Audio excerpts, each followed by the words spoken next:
Greetings, race fans, and welcome back for more top split action from the Radical Esports Cup presented by RaceSpot TV. JR Gregory here with you on the call, along with my partner, Racing Ron Mons, and our producer, Ramiro Agustin Cisneros. And as 2025 Season 3 rolls on, Week 8 takes us to Suzuka, designed in 1962 as a Honda test track and including a rare figure 8 configuration. Suzuka has been home to Formula One since 1987, and who can forget that controversial battle between Senna and Prost back in 1989. Today's configuration, 5.8 clicks, 3.6 miles, 18 corners. Current record set by Sir Lewis Hamilton in 2019, a 130.983.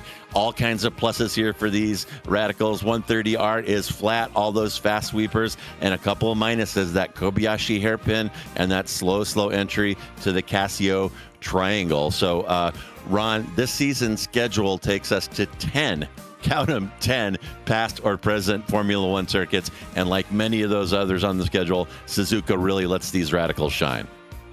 Yeah, Suzuka has been the site to some absolutely amazing action from the Radical Esports Cup official series here on the iRacing platform for many years up to this point. And it's another part of this absolutely amazing schedule that we've got here for Season 3 of 2025, JR. Looking ahead for the weeks that lie ahead, Fuji, Sebring, Interlagos, and the Hockenheim Ring to bring this season to a close. Of course, had a pretty calm race at Zolder last time out, but here at Suzuka, a fast and challenging and technical track. I feel like we will have no such calmness here in this race coming up tonight.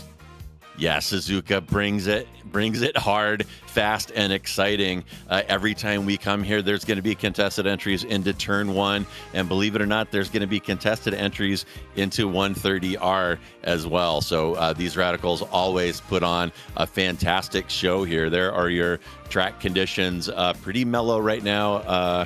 Looks like about a 27-degree track temperature, pretty mellow on the humidity, well, a little on the high side, I guess. But we should these Radicals should be really eating up the track today. And as qualifying ticks away here, I want to remind everybody that this is not a private or a league event. We are broadcasting the iRacing officials here, 2100 GMT, as we do every Friday. So if you would like to give these Radicals a whirl, practice up, show up, and sign up. And if you make the top split, you can appear both on RaceSpot TV and on the official iRacing YouTube channel, where you'll battle some of the best Radical drivers in the world. And still waiting for our first round of qualifying times to come through. Getting a little bit of a slow start there on our scoreboard. Taking a look at James Berry, your season leader. And Berry told us at the beginning of the season he had taken the previous season a little slow. He told us at the beginning of this season that he was going to make a big swing at the championship, and man, oh man, has he done it. Yeah, James Berry, the four-time Radical champion here in the officials. He won it in Season 4 of 2023, then went for 3 straight in 2024, getting it done in Season 2, Season 3, and Season 4. Ever since then, he has not gone into victory lane, with Havard Gullikson and Rafa Blanco being your champions here thus far in 2025. But James Berry, he has been a very good driver to keep tabs on all throughout this season. He's been quick, but he has been consistent in the process of it. We haven't seen James Berry really swing for the fences. JR, you can attest to this as much as I can. We know that we know that James Berry is a very calm and mellow racer. He's not going to be one that throws caution to the wind and decides to just throw haymakers as competitors. He's the one that's always there trying to get the good points. That's part of the reason why heading into this Week 8 broadcast here on these 2100 GMT broadcasted races, you have to get a win in these broadcasted events, even though he's at the top of the points by a comfortable margin. Yeah, Berry dominant right there. You see our point standings. He's got a 300-point gap behind de Caruso. It's Berry from Caruso, from Heinz Braun, Sally Reitinen, and Sebastian Lipp in P5. Then it's George Gonzaga making a nice run up into P7. Christoph Lipp, Andre Castro, Rafa Blanco, and Peter Ivani will round out your top 10. So Week 8 here, Ron. This will be the last week for kind of raw points, and the subsequent weeks, the drop weeks will start coming into effect, and it'll be harder and harder to get big bites. So Berry looking really good for the title right now. Yeah, James Berry looking absolutely fantastic for the title as it stands right now, and looking okay in this qualifying session as we're getting the final rounds of qualifying times on the board. Andre Castro, your winner a couple of weeks ago at Spa, able to jump up into P2. Christoph Lipp, though, your two-time reigning winner from this season, won it at the Nürburgring 2 weeks ago, won at Zolder last time at, and he's currently your not provisional pole sitter as his brother Sebastian going to jump up there at a 154.703. Sebastian got the season kicked off in style with a win at the Red Bull Ring. He actually won in the 3 p.m. race here, the 3 p.m. Eastern race. So let's keep an eye out on both of the Lipp brothers. I'm sure Sebastian got to look to try and join his brother in the regard of having multiple wins up to this point here in the season. But Christoph, a very venerated driver here in these SR10s. Very quick one at that. He was actually your 2024 Radical World Finals champion. So if there's anybody behind the wheel of an SR10 that knows how to get the job done, it's certainly Christoph Lipp. Yeah, and there's some huge talent, Ron, out here in this field. I know that Castro and Christoph Lipp deep into the 7K in terms of iRating. So a very, very talented field here and very fast field. And you see our season champion about 7,500 adrift of pole right now. And just to show the competitiveness of this field, it looks like I've got about 11 cars within 1 second, which is pretty impressive in these things, and we're definitely in for a good show here today. And I think that speaks volumes about two things, JR. It speaks volumes about the competitiveness in this series, the fact that these drivers know what they're doing behind the wheel of these SR10s, but it also shows you how common of a fixture races here at Suzuka are. I cannot remember a season here in the Radical Esports Cup that Suzuka wasn't part of the schedule. That's part of the reason why this field is packed in like sardines right now as we get to the end of qualifying and switch our attention into this 13-lap race that lies ahead. Yeah, and always looking forward to these starts, and this first dash into Suzuka, that super wide turn one, is going to be a challenge. But there we go, the front of our grid. If you're going to the front of our grid, you're going to tiptoe through the tulips. That is Sebastian on pole, his brother Christoph in P2 and row 2. Andre Castro will line up next to Peter Avani, who put down a heater. Havard Gullikson, another past champion, will line up in row 3 next to Paki Caruso. And as we scroll, Franco Sanchez will line up in P7 next to our championship leader, James Berry, in 8th. And in row 5, it's Kjetil Larsen next to Leon Hernandez. George Gonzaga will line up next to Kim Andre Bjorklund there in 11 and 12. And then it's going to be Jarrett Dunkovic next to Ole Gullikson. Dennis Karakopoulos next to Gordon Hauge. Chris Vetz next to Rafa Blanco in 17 and 18. And that is going to cover your grid. And as we look at the cars here, that is Sebastian Lipp in the number 7 car to the right side of your screen. So he will have the outside entry into turn 1, and be interesting to see what he chooses to do getting off the line. If he gets a good launch run, I look for him to quickly move over toward that pit wall and cover the inside off against his brother as we wait for the lights. Just a few more cars left to line up on the starting grid. This is so agonizing for these racers, waiting for just a few more drivers to line up on that starting grid. A standing start as well as usual here in the Radical Esports Cup, which makes that run heading off through turns number 1 and 2 here all that more treacherous and all that more terrifying as well for the two inert teammates and the two brothers as well starting at the front of this field. They want to get off to as dream of a start as they possibly can, ace the jump, manage that wheel spin, and click it off down into turn number 1 as well as you possibly can. I think we're waiting for a few more cars to line up on the starting grid here, JR, but we're about to get this race rolling. Yeah, here we go. Lights on, and 450 horsepower in each of those Radical SR10s. No anti-lock brakes, no traction control, and we are green. Sebastian looks very good off the line. You see that's Gullikson peeking around nutritionally, gets some pretty good starts, and Sebastian unable to defend against his brother Christoph, and will lose that position. It's Christoph from Sebastian. Gullikson with another good start in P3, followed by Ivani and Castro. And Barry looks like he is falling back, dicing with Buckley there for 7 and 8. Pretty clean start there, though. Oh no, they end in tears as they head their way down into turn number 5. That right there is Andre Castro and Havard Gullikson, more driver involved. That's Dennis Giriakopolis spun. Ole Gullikson getting a piece of the drama as well as they headed their way off through the S's. It all really started with Havard Gullikson, your champion from season 1 of 2025, running wide out of there. As soon as he went off the track, it was basically nothing that anybody else could have done. These SR10s, it is so important in these cars to try and maintain that front splitter's relationship to the ground.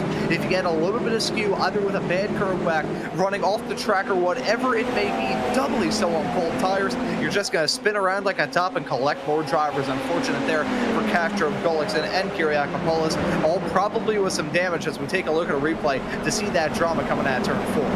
Oh, yeah, and Gullikson just running wide into the grass there. I don't think he had any help. I think he was just too hot on those cold tires, and very uncharacteristic for Gullikson. He is a past champion of this series, and he made that happen by avoiding mistakes and driving consistently. Wasn't able to do it there, and also takes out Castro, one of our absolute quickest drivers out here in the process. So those two guys all the way in the back, 15 and 16 currently, and no doubt have damaged cars. Meanwhile, up front, it is Christoph from Sebastian Lipp, followed by Ivani Caruso, and James Berry has worked his way up into P5 on lap 1. So Berry making things happen after a less than stellar qualifying.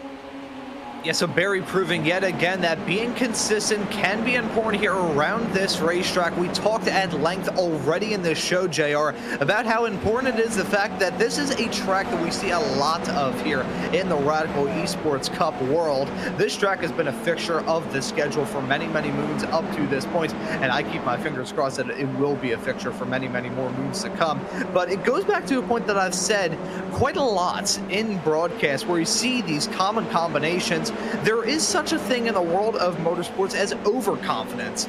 Being too comfortable in your situation can lead to a little bit of overconfidence. Try and push the limits in these SR10s. Some drivers can push over the limit, but James Berry, one racer that knows that limit, knows that fine line that he has to run, and will run it all the time. James Berry certainly got to look to impress. Currently slotted P5 in that number 5 car. Good thing for him, and good thing for a lot of these racers, that some of the hard contenders were taken out rather early on. Unfortunate there for Andre Castro. While the top drivers here in the Radical Esports Cup, a perennial winner and already a one-time race winner here in these 2100 GMT broadcasted races. Also a Team USA scholarship winner back in 2021 with some experience in Euro NASCAR, the NASCAR Xfinity Series, and USF 2000 and USF Juniors machinery in the open wheel ladder. So unfortunate to see him collected, but I think he may have just collected a spot as Chris West dropping down the number 18 machine.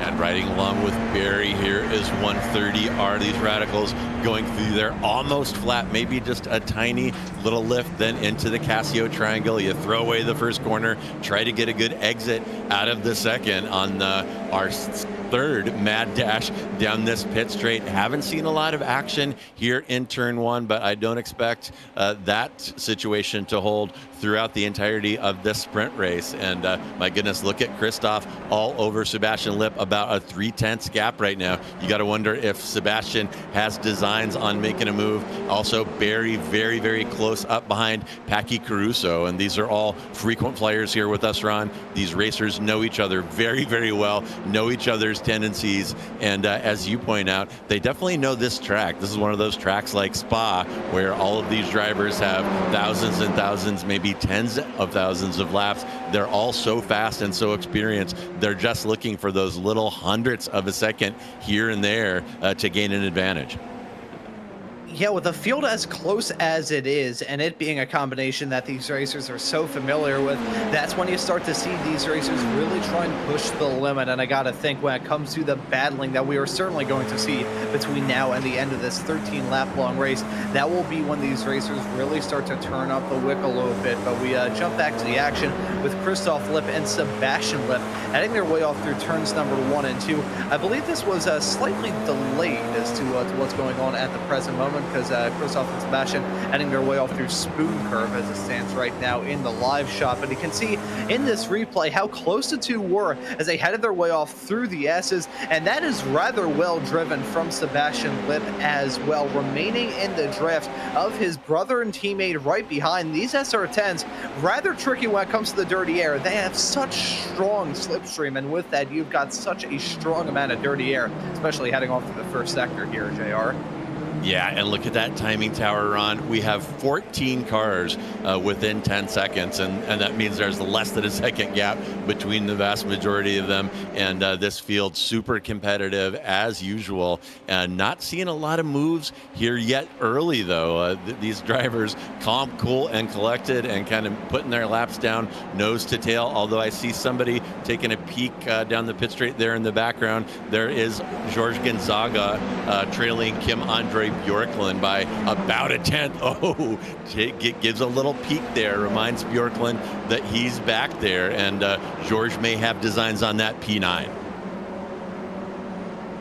So let's see if there will be a battle going on between these two. Some veterans of these SR10s as well. George Gonzaga, a very nice guy, and someone who's been around these SR10s for quite some time. Same could be said about Kim Andre Bjorklund, as we may see. I thought I was going to see George Gonzaga go for a move heading off into the Degners. He had such a strong run as we saw those drivers come out of turn number 7, still craning around that turn before they held off into turn number 8 and 9 at the bottom end of the track. But two veterans here of these SR10s. You know, JR, I have been doing these radical broadcasts for these official races for as long as I've been doing broadcast, period. My first ever broadcast altogether was back in March of 2023. It was the season finale for season 1 of 23, and some of the drivers in that race are still running here in these SR10s. This is a car with such a loyal following. Once we see these racers get in, it's like an addiction. As soon as they get that first taste of the SR10, they're hooked. Yeah, they really do. It is a very cohesive community. They hang out together on and off track. There's a few real radical pilots out there in the field. They get together and vote on their schedule, participate in a few leagues. And folks, if you have not driven this SR10, I really encourage you to take one for a spin. As I said, 450 horsepower, a full 1,000 pounds lighter than an MX-5 Cup car, and significant aerodynamic performance. So as you can see, they are getting around Suzuka very, very quickly here. Our hot lap right now looks like it's 155.1, so we're going to be into the 154s before this one is over, and that is absolutely flying around here. That is cooking. There's no question or shadow of a doubt about these SR10s. When you think about these cars, you don't usually think, oh yeah, they're just track day cars. They're not going to be that quick. These cars can sometimes lap as quickly as a GT3 machine, and that is insane. JR, you're more of a sports car guy than I am. I'm a bit more on the other open wheel side of things when it comes to my personal driving preference. So you can speak volumes about this. These SR10s, they are, I would say, probably the right word to describe it, the right phrase would be shocking quick. Yeah, they really are, and they have an astonishing amount of mechanical grip. And as you point out, my majority of my seat time is in a GT3, but calling these races right alongside you for much of it, Ron. My first broadcast was about 2 years ago in the old All Radical Challenge, but yeah, I've got some seat time in these things, and when you're used to driving the GT3, they feel so planted, so solid, no body roll whatsoever, and they really inspire confidence.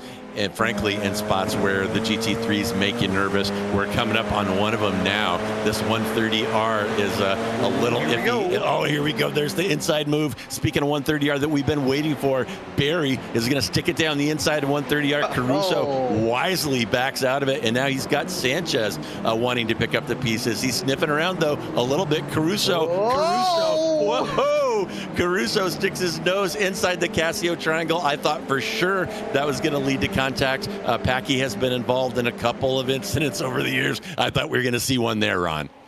Yeah, I thought we were going to see Packy Caruso end up taking James Barry and himself off the track, but here we go. Look at that, swapping sides into turn number 1. Franco Sanchez looking to fight hard with the Italian of Packy Caruso. Not going to work out well for Sanchez as he still remains at P6.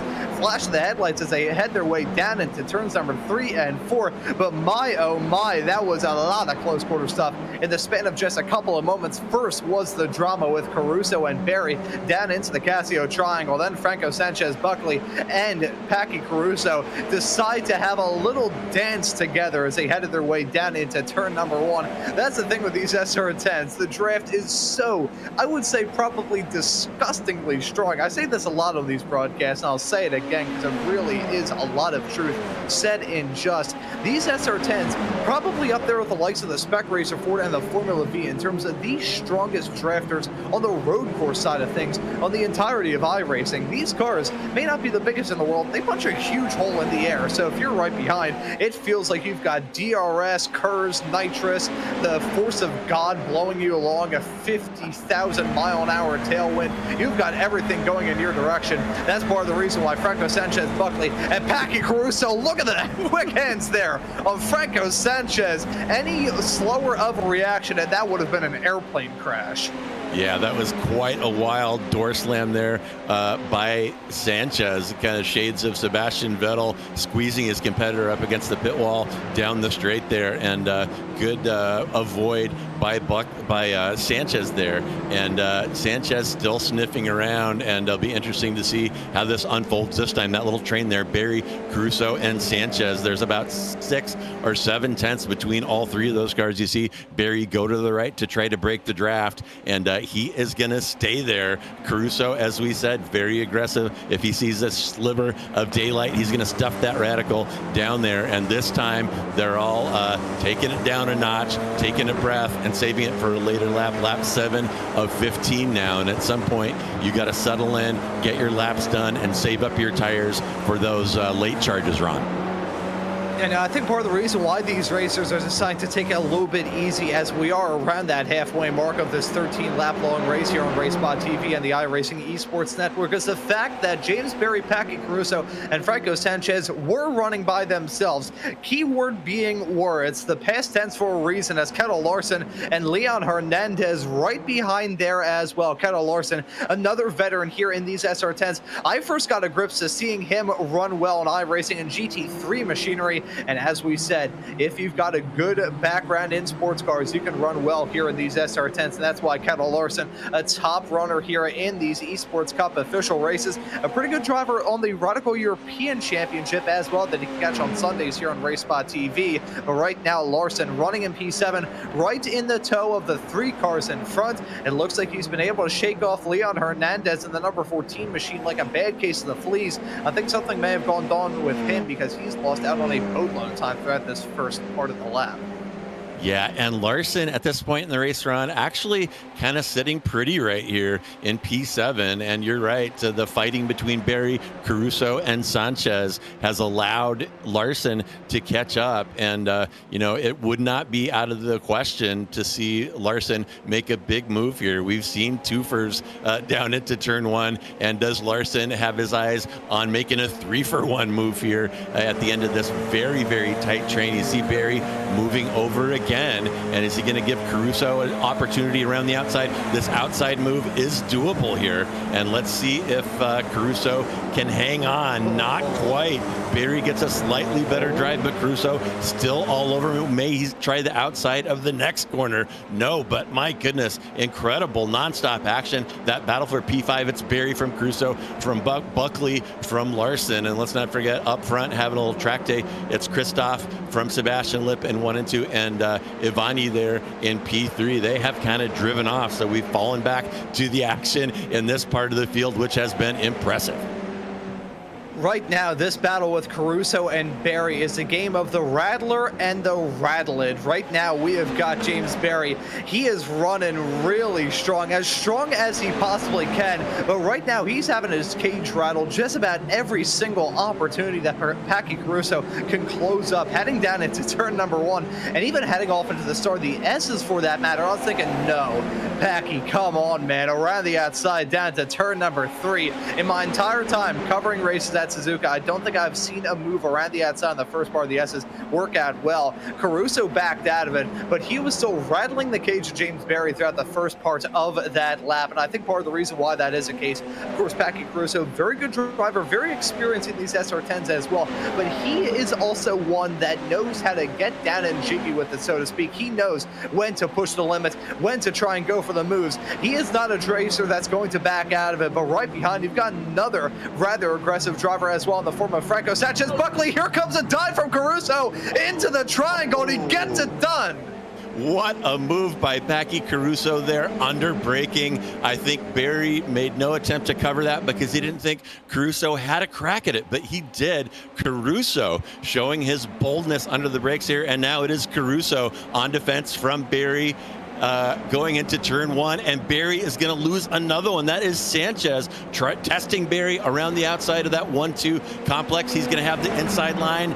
Maybe no. I thought he was going to be able to carry that momentum into the beginning of the S's. Didn't happen for him. On your top screen there, Kim Andre Bjorklund. We talk about coming here to Suzuka repeatedly, and repeatedly that Kobayashi hairpin collects one of these radicals. You have to be so patient there on the throttle. Bjorklund getting into the power a little bit too early and loops it. And my goodness, what a seat Kettle Larson has right now, just waiting to pick up the pieces from this incredible dicing for P5. Yeah, I'll tell you what, I think this battle is far from over, JR. You've still got James Berry, who, despite having a rather comfortable gap in the championship, I've said this a lot and I'll say it again, a comfortable points gap is like a spare parachute whenever you go skydiving. It's good insurance to have one, but you would prefer not to use it. James Berry holding on to his spot inside the top 5. There's the opportunity for him to get into P4, but if you were James Berry holding on to a comfortable gap and looking to become a champion for the first time in about a half a year here in the Radical Esports Cup Official Series, would you try and risk it?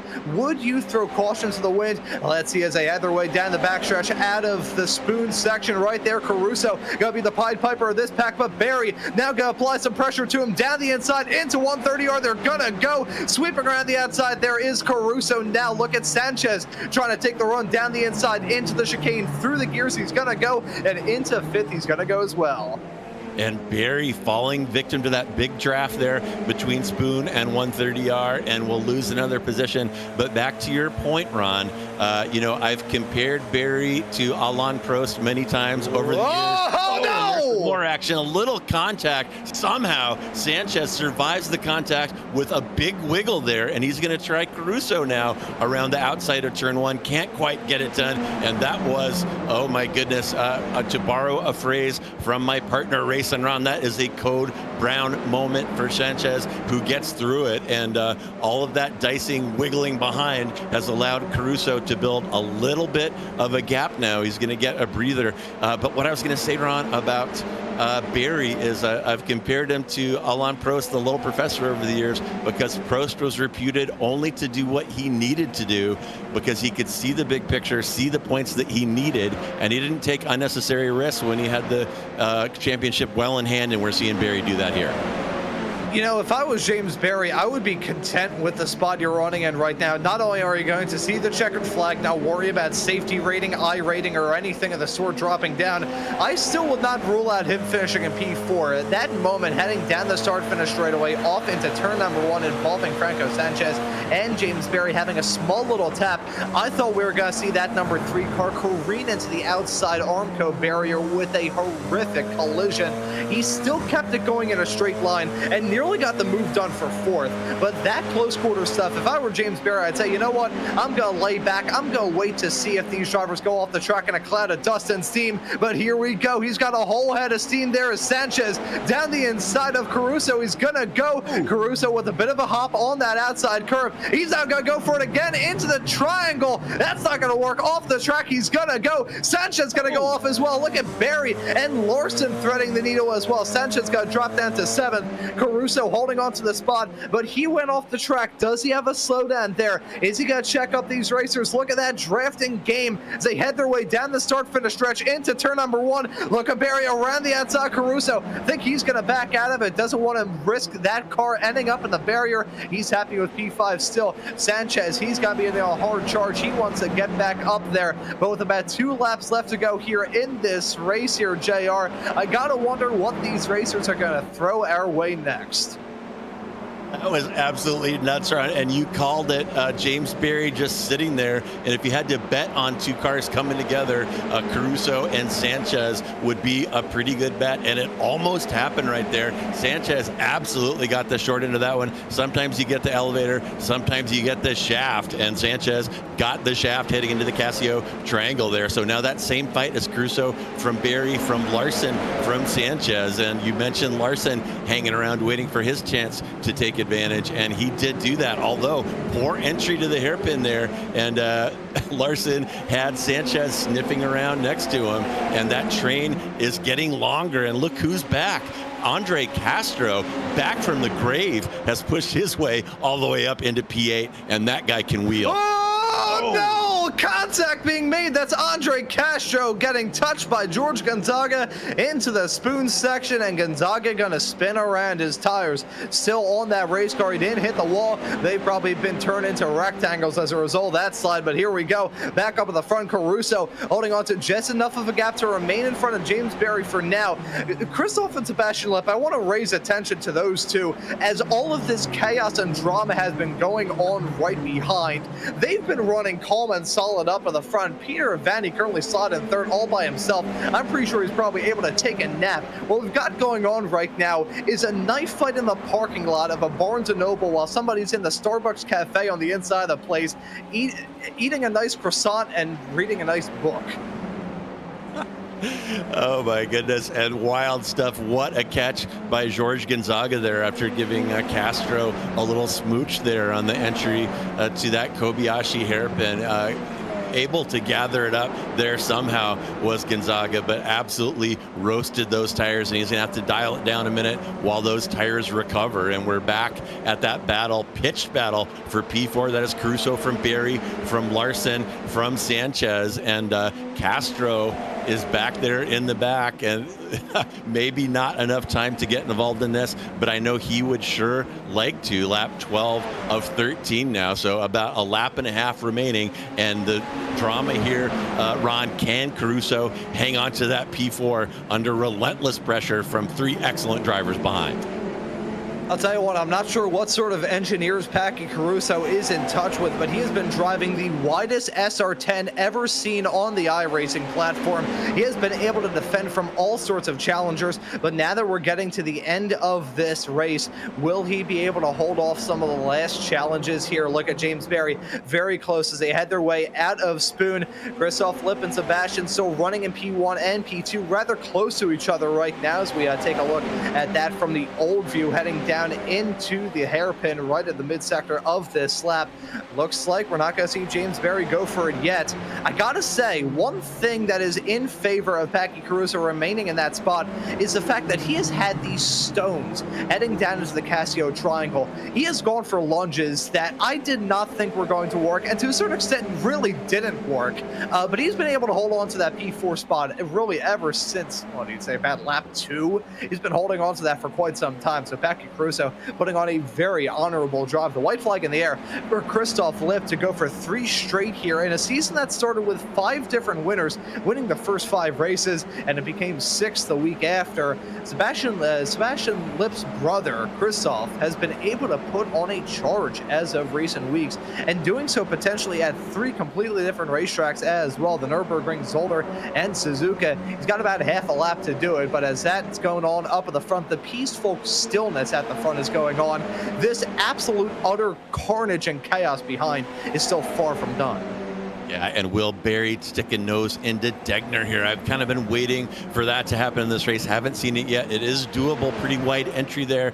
You got to bang that curb pretty hard, though, to make that move work, and that's something that these radicals don't particularly enjoy. But Berry running out of time here, and here comes Sanchez. Wants to take a peek around the outside of Larson, locks up, has to compose himself, so it's still Caruso from Berry, from Larson, from Sanchez, heading into Spoon now here for the last time. And you got to think that Berry, if he wants to make something happen here, Ron, he's going to be sizing up a move into 130R. He is right with Caruso. That is about a 2 to 3 tenths gap. Little wiggle from Caruso. Does that give Berry a better drive down this mini straightaway headed toward 130R? And Caruso feels the danger, moves over to cover the inside. Berry is going to stick it down the inside of 130R, but Caruso wisely jumps way back outside to get a good entry and is able to hold them off. Amazing stuff. And now Sanchez tries for Berry, and in the process, oh my goodness, we have lost a couple drivers there. That was Larson and oh my gosh, Larson and another car, Sanchez, I think, got tied up in that mess in the Casio triangle. But you knew that something was going to happen there. Caruso somehow survives. Berry survives an onslaught from behind, and we'll show that to you again. I think Larson lost out on whatever conflict occurred there coming onto the front straight. But what a great race. And here it is. Going to take a look at, that was Castro with a little dive there on Larson. And my goodness, that was from way back, Ron. The last time I looked at that gap between Larson and Castro, that was about 2 seconds, a half a lap ago. So that may have been a bit of a dive by Andre. I think that honestly may have been a mix of two different things going on there. Andre Castro very deep on the brakes down to the Casio triangle, trying to figure out any way to close up that gap and have a chance in that run up to the line. I also think in all the chaos and drama that was going on right in front involving the likes of Packy Caruso, James Berry, Franco Sanchez, and others, I think Otto Larson may have gotten caught out by that and had to check up big time. So lots of stuff going on there. Lots of stuff going on in that race. I think Christoph Lipp, Sebastian Lipp, and Peter Vanni on your podium, they were probably able to take a nap during that. Everybody else behind, though, I'm pretty sure the adrenaline will not wear off for many moons to come. Yeah, absolutely wild. And we know that the Lipp brothers have some fans out there. Apologies to them for not showing them more, but they kind of broke off into a track day there. So it's the Lipp brothers up front from Ivani, from Caruso, from James Berry in P5. Then it's Sanchez, Gonzaga, Hernandez, Rafa Blanco, and Kettle Larson after that little kerfuffle in the Casio triangle. Will end up in P10. Then it is Castro from Gullickson, Gordon Hauge, Denis Kiriakopoulos, Dunkovic, Bjorkland, Ole Gullickson, and Chris Vetz bringing up the rear. And my goodness, what a phenomenal race, Ron. We are always looking for good stuff out of these cars and out of these drivers. When we unleash them on these Formula One circuits, we get some of the best racing on the iRacing circuit service. And you saw that today. And while we take a breath here, we will go ahead and bring in today's winner, Christoph Lipp. And Christoph, workmanlike, steady drive from you. And I'll go ahead and apologize right now. You didn't get any screen time because of the absolute mayhem that was going on behind you. And you're not going to believe what was going on back there when you watched the play.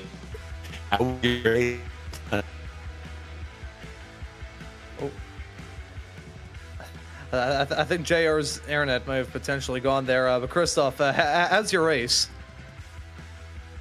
Yeah, race was very good, of course. We were happy, Sebastian and me, to be on pole and second.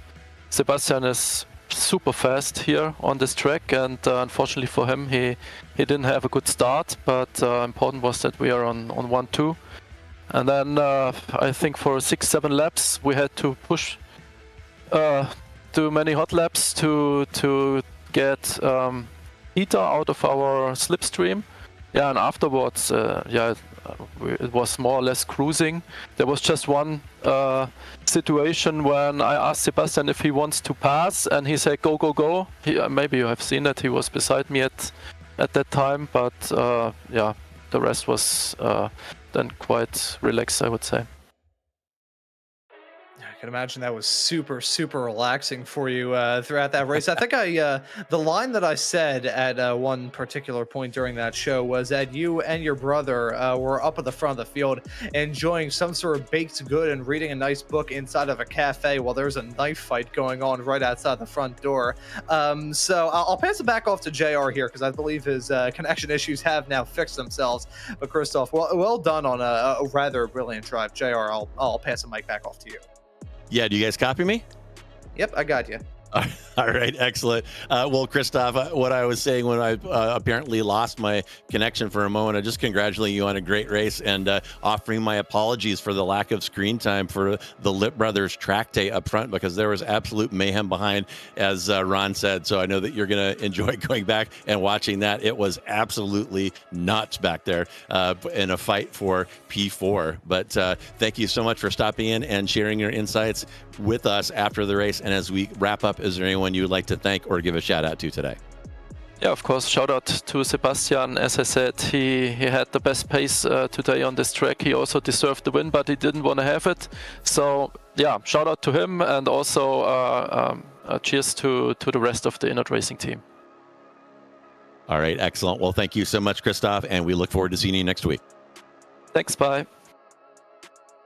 All right, that was your winner, Christoph Lipp, and we'll go ahead and bring in the man who I frequently call the Little Professor. I know it's risky to give an Englishman a nickname of a Frenchman, but it is what it is. James, incredible racing that you were involved with in that fight for P4. Absolutely amazing stuff. I know that you're going to enjoy rewatching that. So just tell us what that experience was like. 13 laps of what Ron has called a knife fight at Suzuka. Yeah, you kind of have to throw all the textbooks out the window at some point when you're racing like that. To some extent, I want to keep control of my situation as much as possible, especially if I'm at the front of the train, but ultimately with the slipstream that we have. And, fast drivers behind and tyres overheating all the time at this track, it's inevitable that you're going to end up struggling. And just trying to, when one or two of them overtake you, you just have to keep your skin in the game and start getting the elbows out to some extent. And especially with these guys, Paki and Franco, super aggressive drivers, so it's pretty damn stressful. And just having to keep my wits about me. And I mean, I don't know if you were watching us or the winners, but at the last chicane there, Franco, kind of misses his braking zone, and I have to see him in my mirror and react, take evasive action before the what hits the fan. So yeah, pretty mental. Oh, no, we were watching that, James, and I actually just had to apologize to Christoph for really not showing him at all. We were showing that battle for P4 kind of nonstop. And let me ask you about Caruso's first dive where he passed you in Casio Triangle. I was shocked that he was able to pull that off. No defense from you. My feeling was that you didn't think that was a makeable move by him, but he was able to pull it off. So tell me a little bit about that.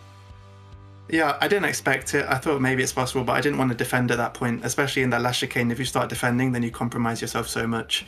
And I knew that then we had Franco and Shetel Larsen behind us, so I don't want to start parking the bus, or else you can easily lose 2 or 3 places if you start doing that. So, fair enough, fair play to Paki going for that move. And yeah, I just tried to re-overtake at some point. And as I say, I mean, you saw at the end how everyone bunches up, so there's not much you can do. Oh yeah, it was absolutely crazy. And so when you saw him next to you, were you surprised that he was able to get it wound up and make the second part of the chicane?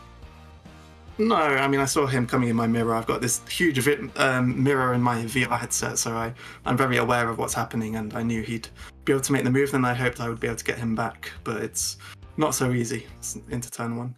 Yeah. Well, I'll tell you, James, a fantastic drive, and really by all 4 of you. The wheels kind of fell off a little bit right at the end as Castro kind of introduced a bowling ball into the 4 of you on the last lap. But really outstanding driving by all 4 of you, and obviously a great job by you on the season, well in the lead. So I don't want to jinx you. It looks like you probably have this one in the bag, which you set out to do. So congratulations on 8 solid weeks and 4 more ahead. And as we wrap up, is there anyone you would like to thank or give a shout out to today? Yeah, I just have to say, I think with the drop weeks, it's still far from over. I don't think I'm in that good a position, but we'll see at the end of the season. And shout out to Paki and Franco for the hard but fair, well, mostly fair racing, I'd say. Mostly fair, and we'll let our audience decide, James, what you meant by that. But thank you so much for stopping by, and we'll see you next time. Yeah, cheers, guys. Thanks a lot. Bye.